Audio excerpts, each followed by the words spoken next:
This episode is sponsored by BetterHelp. The holidays are over, the decorations are down, and suddenly everything feels a little empty. It's normal to feel the winter blues after the holiday excitement. January, February, and March are by far my least favorite months of the year. It's cold and dark, and I have to get some extra vitamin D on board. I also need to keep my regular scheduled appointments with my therapist. So if you're feeling that post-holiday funk, I definitely suggest you checking out BetterHelp because maybe it's time to talk. You might also be one of those people like me who makes New Year's resolutions and you get super motivated. So maybe you need someone behind you to hold you accountable and come up with a plan to meet your goals. BetterHelp is super convenient, totally online. You have a therapist right at your fingertips whenever you need them. So head over to betterhelp.com/wifeofcrime1 to get 10% off your first month. That's betterhelp.com/wifeofcrime1 for 10% off your first month. Llévate más de lo que esperas todos los días con el nuevo McValue en McDonald's. Ahora puedes comprar uno y sumarle otro por $1. Así que cuando tu equipo favorito enfrente a sus rivales, enfrenta tus antojos con $5 Meal Deals. Y si estás corriendo para alcanzar el desayuno, corre a la para llevarte ofertas antes del cutoff. Tú decides, y con McValue, tu decisión siempre rinde más. Precios y participación pueden variar. BOGO $1 válido para un producto de igual o menor valor. Debe estar registrado en Rewards para ofertas en el app. This podcast is an unscripted, unedited conversation about true crime. We take the cases very seriously, but I don't take myself seriously at all, and neither should you. Welcome to Wife of Crime. So, Russ, I'm sure many women can relate to this. You're at home alone, and you just feel something weird. You kind of freak yourself out. You say to yourself, is someone watching me? Well, in the case I'm telling you today, unfortunately, that fear came true, and a young woman's life was taken way too soon. This is the case of Lindy Sue Beichler.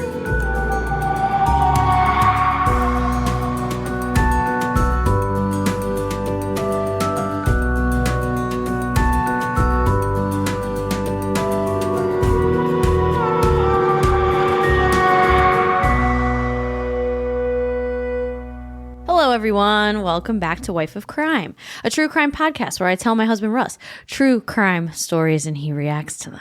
What's up, folks? It's your boy Russ, a.k.a. never getting in Jess's car again. Well,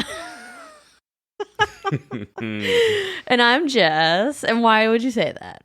All right, so we were having a problem the other day with my garage. We couldn't get my car out. Whatever. Mm-hmm. The garage door's broken, but it's better now. I'm back outside. We outside, folks. We outside. Let me open a beer. So, every time I get in Jess's car, it needs gas. That's annoying. It's cold. And then she wants me to pump it. And then I feel guilt. I don't feel guilty, but I feel like people are looking at me because if Jess is pumping they are looking at gas in her own car and I'm sitting in the passenger seat. You look like a herb. No, but first of all, you don't even put gas till I get in the car.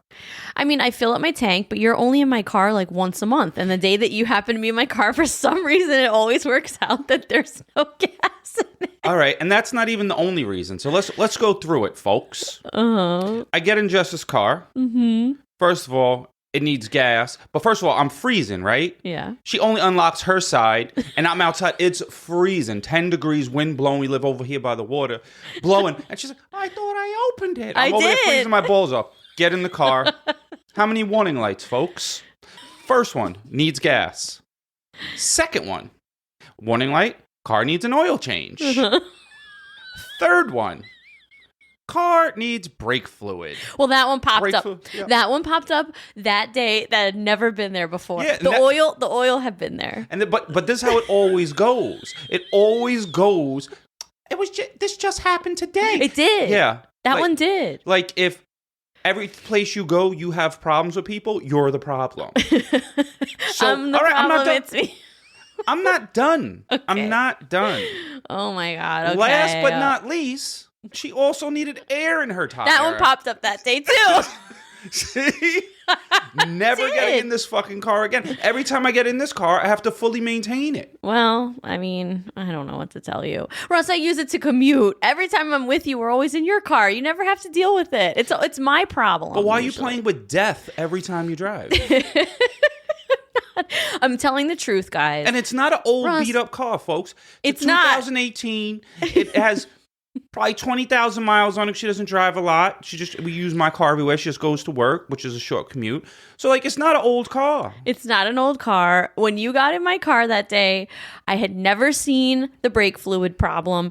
And, you know, it's cold. So sometimes the tire goes down. The air comes out of it. And the tire pressure goes down. But every time I get in the car, it needs gas. That's true. But it's whatever. Well, you got it out. People... I had to file my grievances. Okay. I'm going to have some grievances on here, too. No, your job on this podcast is to tell the story. I'm the one that talks about other stuff. Okay. So we were out to dinner, and Russ said that he thinks more people agree with him on the podcast. And I was like, absolutely not. That's 1,000% false.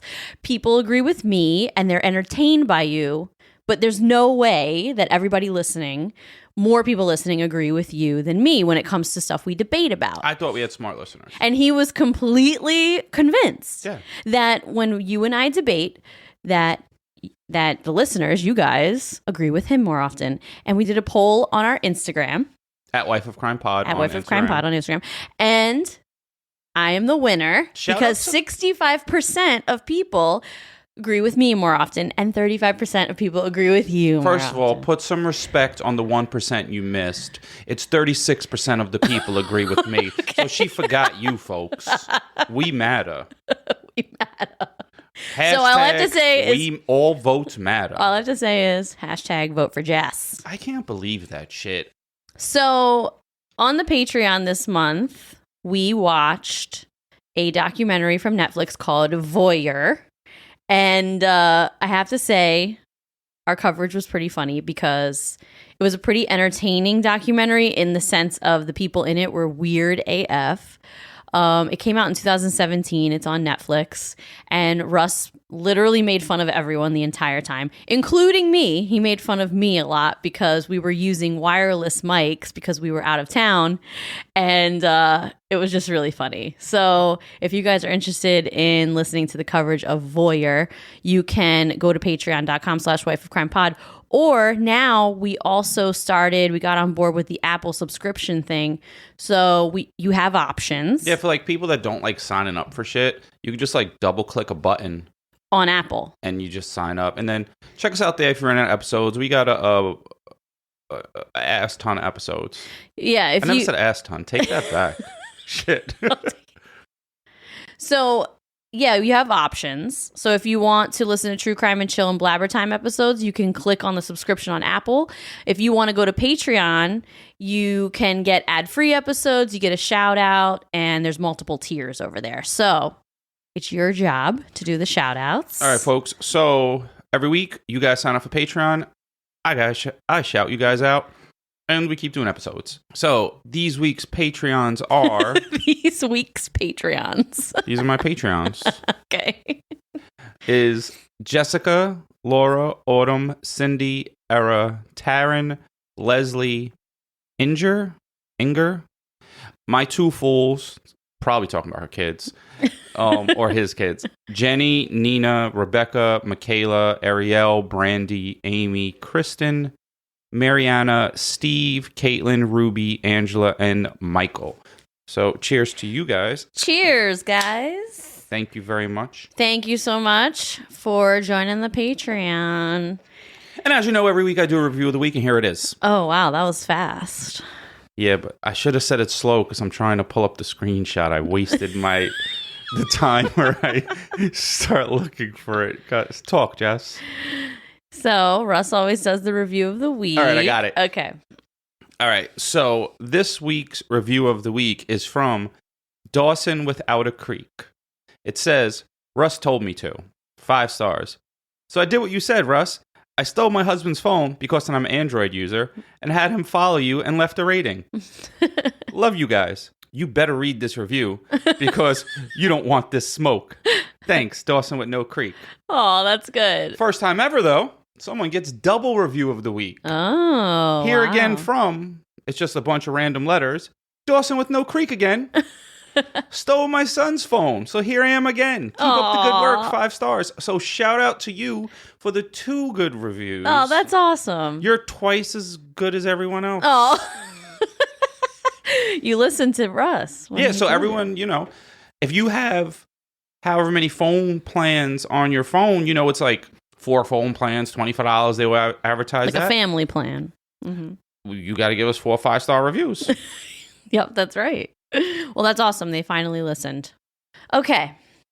So there are hundreds of thousands of cold cases that exist, with new ones sadly turning cold all the time. Cold cases are so frustrating for everyone involved. I can't even begin to imagine the feeling of a loved one being murdered and then the family having to live out the rest of their days, never knowing what happened, who did it, and why. And then that makes you wonder, is it worse? Because then you always have the hope that they're possibly alive too. Yeah. But sometimes cold cases are not missing persons cases. They're murdered, but you just don't know who did it and why. I always thought cold cases in my head is someone was missing. If I was missing, do you think I was murdered or I left because I was just tired of your shit? No, I definitely would think you were murdered. Anyway. The crunched up face. The case I'm telling you today is the oldest cold case in Lancaster County, Pennsylvania's history. Is that the Poconos? No. Lancaster County is actually where a lot like Amish country is. Horse and buggy? Yeah, lots of horse and buggies over there. Churn butter once or twice, living in Amish paradise. Shout out to Weird Al Yankovic. Yeah. It is a tragic story of a young life taken too soon and a brother's 47-year-long search to find the answer to who killed his sister. I love that. Never give up on your family because they're all you have. But there are some toxic ones. Sometimes you got to cut the toxic people off too. Mm-hmm. Well, this is the case of Lindy Sue Beichler. So Lindy Sue was born January 31st. Rewind. Why? I'm going to say it to you. Wait, what? Are you ready? Oh. I literally can't believe I forgot that. All right. Let me show you how it's done. Well, this is what the other 66% of people agree with. Shout out to the 36% on my side. Well, this is the case of Lindy Sue Beichler. Are you ready? Yep. Lindy Sue was born January 31st, 1956. Her parents divorced soon after she was born, and she was raised by a single mom. Her dad remarried and had a son named Michael. Her brother Mike says even though she was 10 years older than him, he still remembers Lindy as a free spirit. She was incredibly loyal and so much fun to be around. When Lindy was a senior in high school, she met a guy named Phil Beichler, and they were together for about a year before getting married when she was only 19 years old. They got married early back then. This is back in the 70s. Yeah, everyone got married right out of high school and popped out I can't imagine having most people had 3 kids by 30. Yeah, my mom was 19 when she had me, so by my age, I'm 37. When my mom was 37, she had an 18-year-old. I don't even feel like I'm old enough to have a kid yet. That's what's crazy. And I'm old enough where people think I should have kids. You should have had kids. Yeah. So after getting married, the two of them moved into the first floor apartment of a complex called Spring Manor Apartments in Lancaster, Pennsylvania. They were super excited to get their life going together. Lindy was ready to get the apartment all decorated and really make it a home for the two of them. After moving in, however, Lindy started having really weird feelings while being home alone. She told Phil on multiple occasions and some of her friends and family that she always had an uneasy feeling there. And when she was alone, she just felt like she was constantly being watched. Mm-hmm. After living in the apartment for a few months, Lindy walked into her living room one evening and saw someone peering through her sliding glass doors.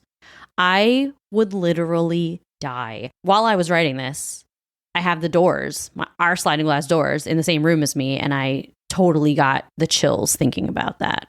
I'm so uneasy with glass sliding doors because why do we feel safe behind glass? Yeah, it's very scary. So easy to get through. All it takes is a foot.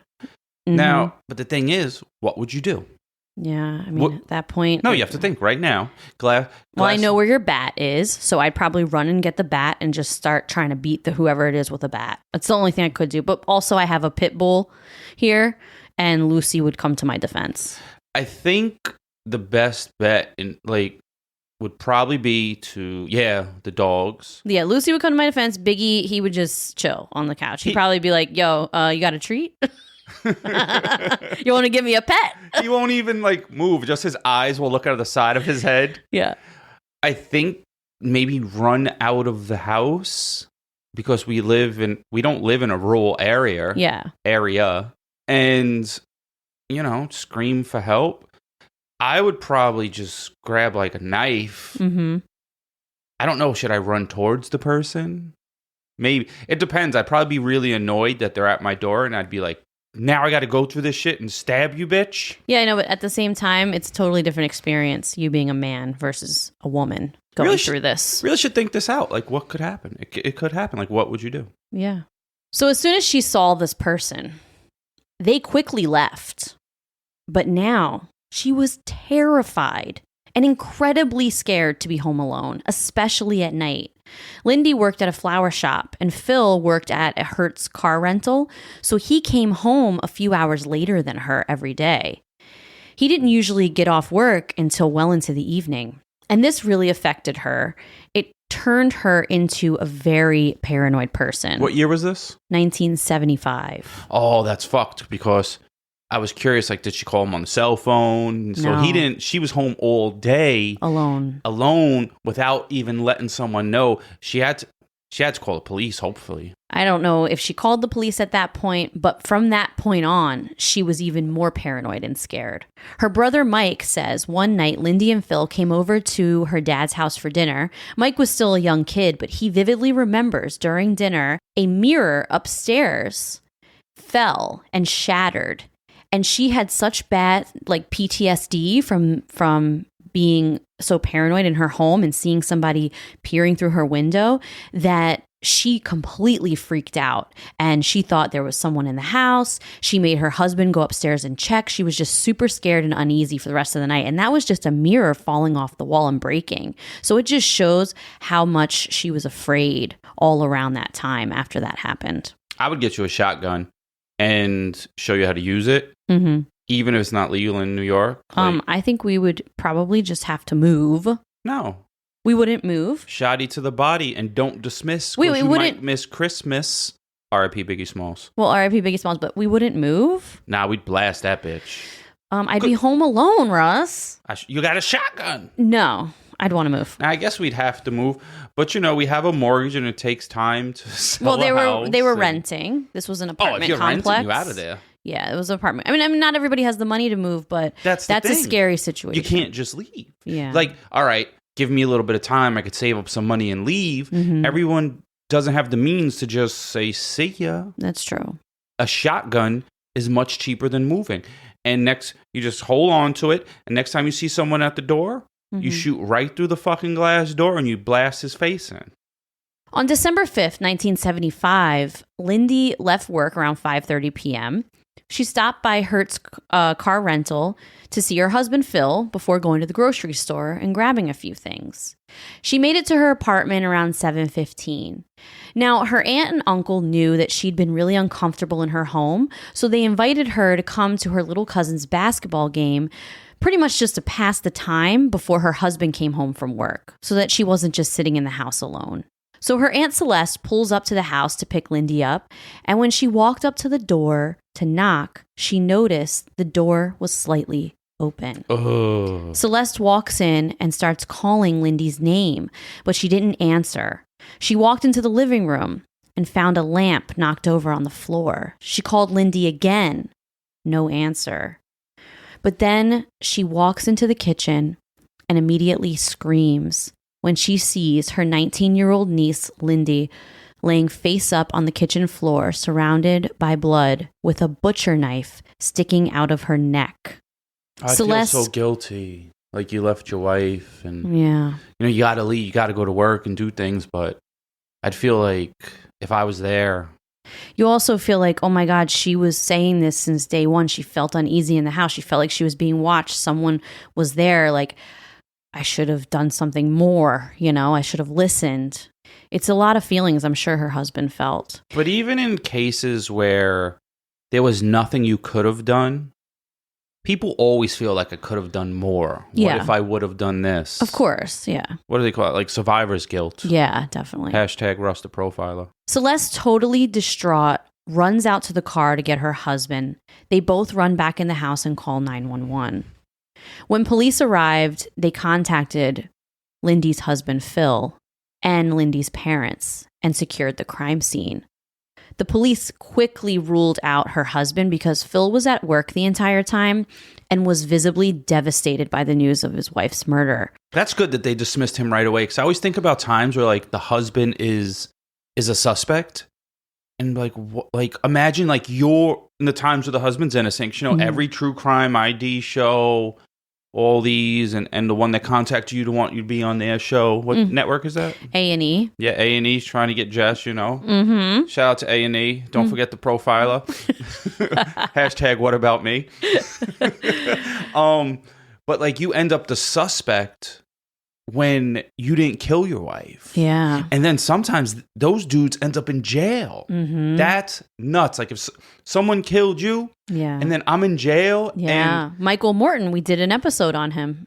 Yeah. That would drive me nuts, because now I can't be out there like Liam Neeson, finding everyone, chopping them in the neck like Taken, figuring out who did what. Yeah, it's really, really sad. Well, they ruled him out right away because he was visibly devastated by the news of his wife's murder, and he was at work the entire time. He was very cooperative with police, and he even started blaming himself for not taking Lindy's complaints seriously, and it really messed with his head. Lindy's father arrived on scene and actually had to be restrained because he was so distraught and distressed by the murder of his daughter that he became violent with multiple people and got a bit out of control. Wow. It's very understandable. Mm-hmm.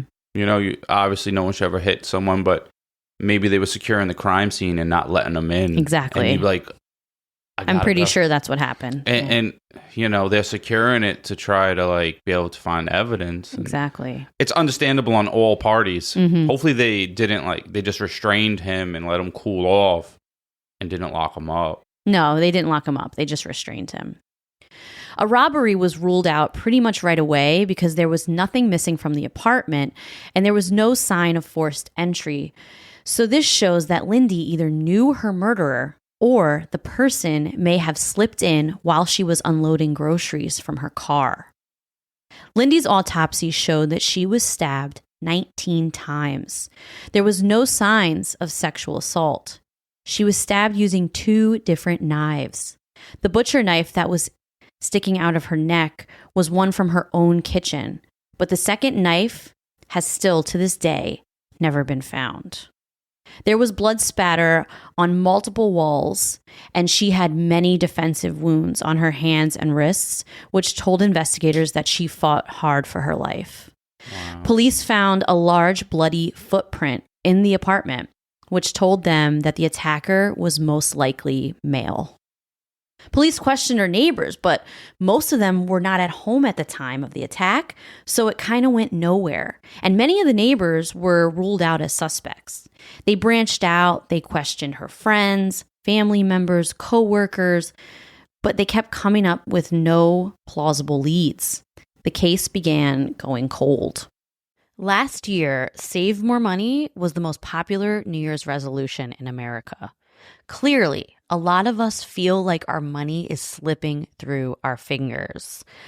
Well, I don't know about you, but I'm not the best saver, and I don't know much about investing until I started saving and investing with Acorns.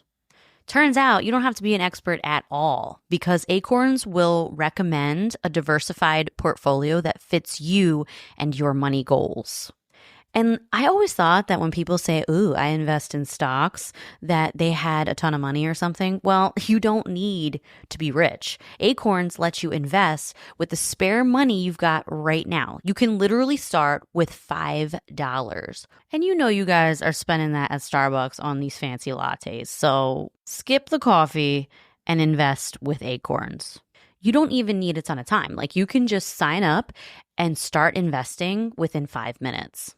Head over to acorns.com/wifeofcrime or download the Acorns app to start saving and investing for your future today. That's acorns.com/wifeofcrime. You guys already know because we have been talking about them for a while now. Via Hemp is by far one of our favorite sponsors we've ever had, okay? We use their products all the time. Maybe you're a little like me. You're a little anxious. You have a hard time settling down. You're kind of wound up a lot. If that's you, Via Hemp products are for you. Check out their website. You will find something that speaks to you. Maybe you're like Russ. You have a hard time sleeping because you have bad nerve pain or chronic pain. Then Via Hemp is for you because their gummies will help you get some quality sleep. Maybe you're looking to have a really good time. Maybe you just really like edibles. You want to laugh. You want to get the munchies. You want to watch a movie and have a really strong belly laugh.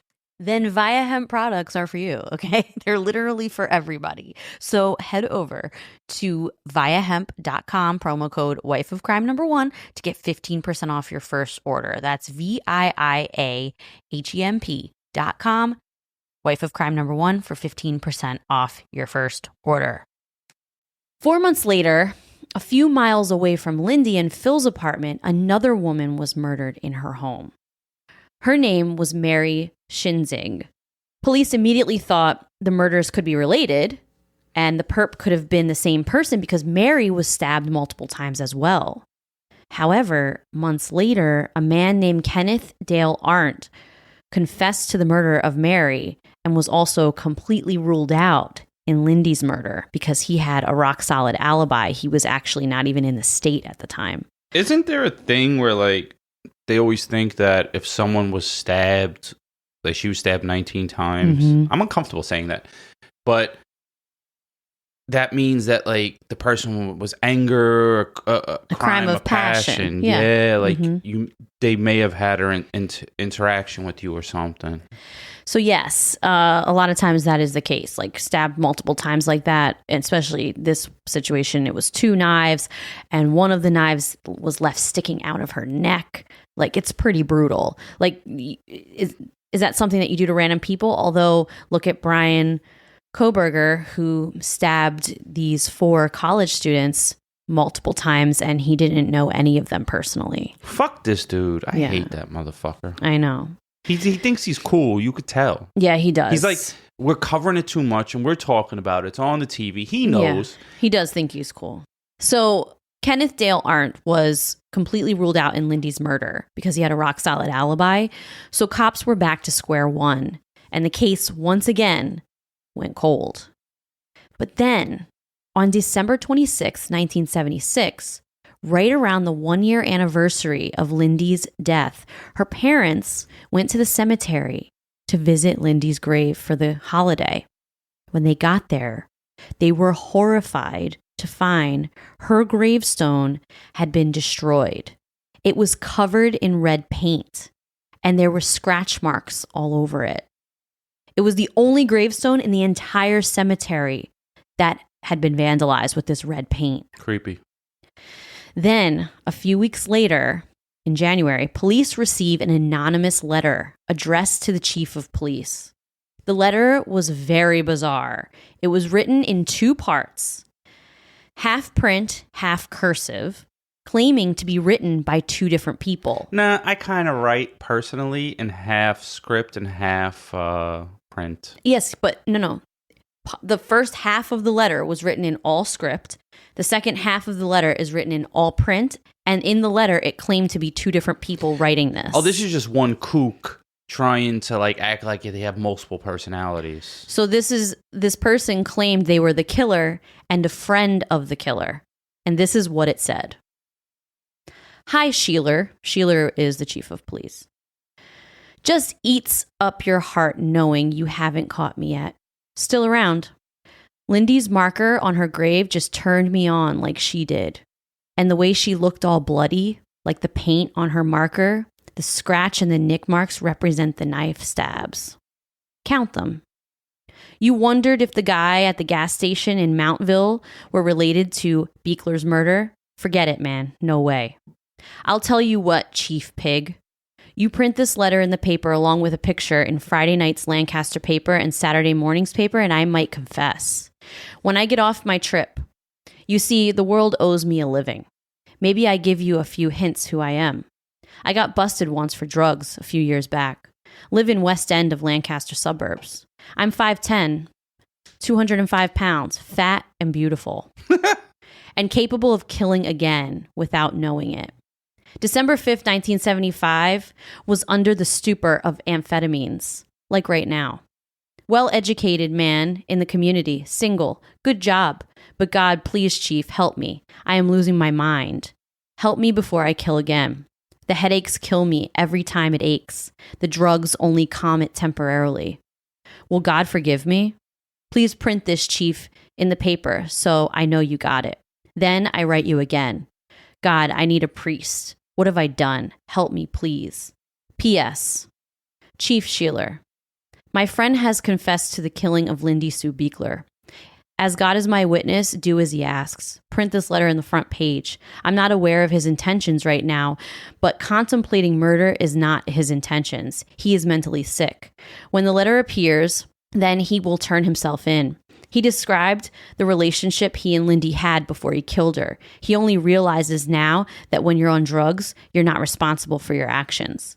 Please, he's asleep now. That's why I finished the letter. All I can tell you is my friend frequents Manor Shopping Center in the evenings and the fields around it, mostly weeknights. He will contact you very soon. Oh, and when he does, bring a Catholic priest to the police station. Janice Crum. Interesting. So, my first thing is I want to know, do they know really who Janice Crum is? Janice Crum is apparently the friend. But they can find, if you know the name of someone in a town. Yeah, sure. There was no Janice Crum. Yeah, bullshit. I called bullshit. Yeah. I hate these people. Yeah. He's playing games. He thinks he's playing games, but you just sound like a fucking idiot. Like you're a kook, an idiot, a cornball. Mm-hmm. But the problem, go ahead. The police did not publish the letter. They didn't want to compromise their investigation. I was just thinking that. Don't publish that shit because this person wants notoriety. Mm-hmm. Don't give them 1 ounce of anything they want. Well, they didn't publish it. They didn't want to compromise their investigation because they did have a couple suspects now that they were looking into. So you agree they shouldn't have published it? No way. So because it's going to make this person feel good. Yeah. And, one thing police did consider is that the letters sounded similar in some ways to the Zodiac killer. So at this time in 1976, the Zodiac killer had been active around this time, but I think his letters stopped in like 1974 or 5. Okay, so it was like a year span of time difference. So for a second, they did compare the letters of the Zodiac killer out in California, and now this is Pennsylvania. But they decided that handwriting-wise and other little indicators in the letters that it wasn't the same. But in the beginning, they did consider it. But maybe this person got the idea from the Zodiac killer. So an FBI profiler named James Fitzgerald analyzed the letter and concluded that the person had an explosive temper, that this crime was not sexually motivated since no sexual assault occurred. He said the murderer wrote the letter with hopes to distract police from whatever lead they were looking into at the time. He did not believe that the letter was actually written by two people. He also said the person probably was not a serial murderer, but instead would likely live under the radar from now on for fear of getting caught. He said the writer is left-handed and that this could be written by either a woman or a man struggling with their sexual orientation or identity, because women usually write as observers, which is how the second part of the letter is written. And another indicator is that in 1975, it was incredibly rare for a man to describe themselves as beautiful. No, this is just a weird dude. Yeah. 100% just a weird dude. You know, maybe he watched a movie on a split personality or something like that. Yeah. And he's trying to play that angle. So police believe the killer is a man based on the violence and the footprint at the scene. And she saw a man at the glass door. She saw a figure at the glass door. She couldn't tell if it was a man or a woman. She saw somebody, but they ran away as soon as she saw them. I wonder how tall she thought this figure was, because, you know, if it's 5'10", 5'11", or anything above that, most likely a man, because the majority of women, you know, like you're 5'7" and you're tall-ish for a woman. Yeah. So if someone's 5'11", they're going to the WNBA. Yeah.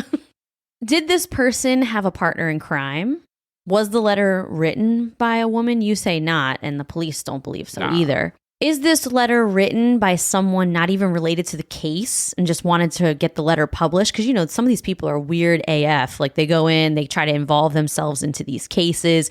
You know, David Berkowitz had a bunch of fake letter, like people writing fake letters after he did. Like, there's a lot of copycats out there who enjoy this type of weird notoriety. They, like, get off on it. AKA trolls. Like, it's exactly. like on the internet today, you know, people troll people, and that's why I tell Jess on, especially on TikTok, to post and ghost. So it could have been some weirdo stepping in, or it could actually have been the killer. Now, the original letter has been lost, which sucks, because they could have gotten physical evidence off of it now that our technology is so much better. We only know what was written in it because someone wrote a copy of the letter for the police file. Why wouldn't they just save the actual letter instead of writing down what it has on it? Yeah, they saved it for a long time, and then it got lost. And no one knows what happened to it. Over the last 46 years, there have been many suspects that seem to be plausible, and police have looked into many theories. They've looked into 2 separate serial killers, and like I said before, they even considered the Zodiac killer for a second, but all have been proven to not be the murderer. Lindy's brother, Mike, was determined to find answers. Over the years, as he grew into an adult, he would call the cold case unit asking for updates all the time. He tried to think of ways to get his sister's case as much attention as possible. In 2006, a volunteer group of 50 forensic investigators, profilers, crime scene analysts, and experts called Video CQ Society. I would love to be a fly on the wall in their meetings. They are a group that meets every month to discuss cold cases and try to offer up new perspectives to investigators. Is this still real? Yeah. They meet every month. Huh. They started taking a closer look into Lindy's case. This was in 2006, okay? Meanwhile, Lindy's brother, Mike, reached out to the brother of another murder victim in Pennsylvania named Christy Mirak. The 2 brothers decided to pool their money together and put both of their sisters' faces on a billboard on a major highway in Pennsylvania. Love that. Don't quit. The billboard showed the 2 young women, and above it, it says, "Do you know who murdered us?" Wow. It did bring back a lot of attention to the cases because by now this was 2007. And so, you know, a lot of people had forgotten about this case. Well, that's like, what, 20, 30 years? Yeah, local More, news outlets started talking about the cases again, which was hopeful for the 2 families. But unfortunately, no real leads came in.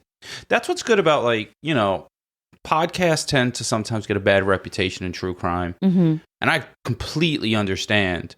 But on cases that are like unsolved and stuff like that, sometimes it brings a little more light to it. And some cases have been solved. Yeah. Like, Look at Michelle McNamara with the Golden State Killer. Yeah. She did a whole book. And then she passed away. And that was the dude, the comedian, the little... Patton, I don't know his last... Patton Oswalt. So that was his wife. She passed away. But now her work, while she's passed away, she didn't even know, helped find him. Yeah. No, it's amazing. So, like, in these situations, you know, this true crime craze has done some good. Oh, yeah. It's done a lot of good. The true crime community, you know, there are things about it that can become toxic, but in general, it's done so much good for so many families and so many victims. Well, I'm glad I'm out here doing good to everyone. Cheers. Cheers. As I'm drinking this Blue Point Toasted Lager. In 2019, investigators released 2 images generated from DNA found at the murder scene. This DNA was found, are you ready? In her underwear. So originally at the time, for 40 years, they have been saying Lindy was not sexually assaulted. However, they found DNA in her underwear.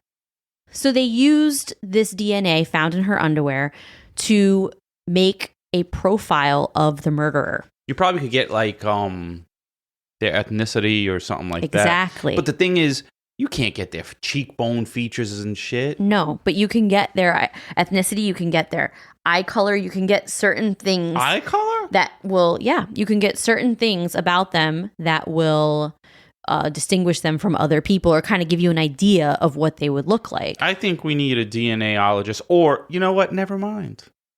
We need the DNA shop. Mm-hmm. Forget the ologist. We could have done it. Well, the people who did it posted pictures, and I'm going to show you the picture now. They did 2 pictures. They did one of what this person would have looked like in 1975 and one of what they look like now. Old ass man.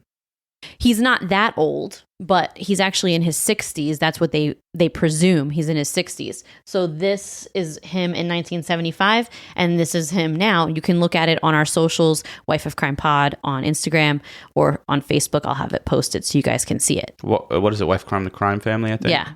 They created a picture of what the killer may have looked like at age 25 and at age 65. The DNA shows that the killer's genealogy has roots in a small town in southern Italy. Both of Lindy's parents sadly died, never knowing who killed their daughter, and her case has remained cold for 47 years. Until July 18th. You scared the shit out of me. You yelled. 2022. Let's go. Solve the mysteries. A man named David Sinopoli. David piece of shit Sinopoli was arrested for the murder of Lindy Sue.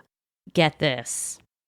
They used genealogy DNA to find ancestral ties. 23andMe, son? Yes. To that small town in Italy, which narrowed down the number of Lancaster residents that migrated to Pennsylvania from that part of Italy to about 2,300 people. Who put all this work in? Respect to them. You know who did it? Cece Moore at Parabon Nanolabs, who is the same person who is now trying to get access to JonBenet Ramsey's DNA. Yo, shout out to Cece Moore. She's a G. You the bomb. So it narrowed it down to 2,300 people. From there, they used social media, newspaper archives, and court records to narrow it down to David Sinopoli. Wow. David Sinopoli is now a CEO of a giant tech company. What? And often travels around the world for work. In the words of a bus driver, the best bus driver of all time, you're going to jail now. So look that up on the internet, folks. So cops started tracking Sinopoli's whereabouts, and then they got their opportunity when he threw out a coffee cup in the Philadelphia International Airport right after landing there on a flight from Amsterdam.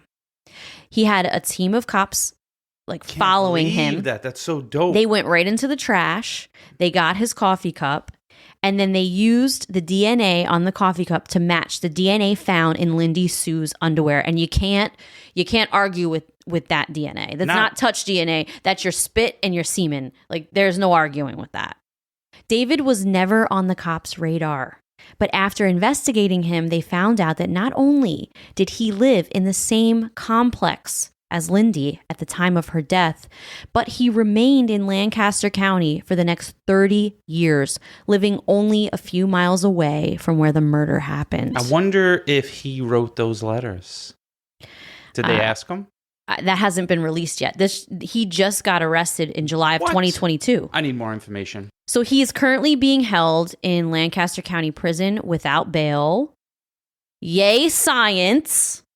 I'm so happy that her brother Mike, who has been her biggest advocate all these years, 47 years, Mike has been fighting for this.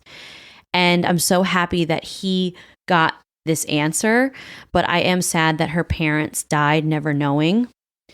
But now, the rest of her family, they can pursue justice for Lindy Sue Beichler. Wow, what a good ending. Yeah. Not a good, it's a bad story, but I'm glad they found them because I thought this was going to be an unsolved mystery.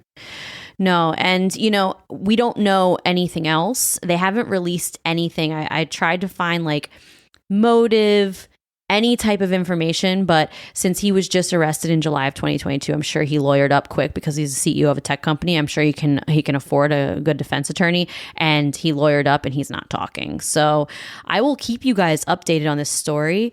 I found this case just by looking through cold cases, and I was so happy that it was finally solved. And I really wanted to find a cold case that was recently solved using this new DNA technology, because I just love the fact that we've advanced this much in science.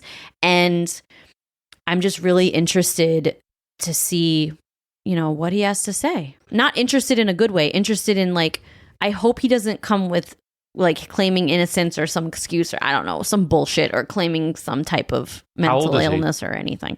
He's in his 60s. I think he's 65. Oh, good. So he still has some good years left to suffer. That's what I want. I was hoping he wasn't like a super old man where he got dementia and he don't even know he's locked up. No. He's living a good life. No, he's a CEO, so he's making good money. And Yeah, I found this case very encouraging. I looked it up, and I don't think, from what I saw, we're the only podcast that has covered this case. Yo. From what I saw, I looked it up on Apple Pod, and I didn't see anybody else on podcast-wise cover this, but there is some YouTube stuff on it. Exclusives. But I like covering not very well-known cases, especially when they're really interesting with DNA evidence. Yeah, we're like the DJ Clue of podcasts, because back in the day, DJ Clue only played the exclusive. He played DMX first, the Locks, and all of them. So, Cluminati. All right, so that's our case. Check us out on Instagram at Wife of Crime Pod, and Facebook at Wife of Crime The Crime Family, Patreon at Wife of Crime Pod, and I'll post pictures so that you guys can see the pictures of the phenotype that they made using the DNA on our social media. You can buy merch at wifeofcrime.com at our shop. You should buy it there because you don't have nothing to wear. We got you. And until next time, we will talk to you later.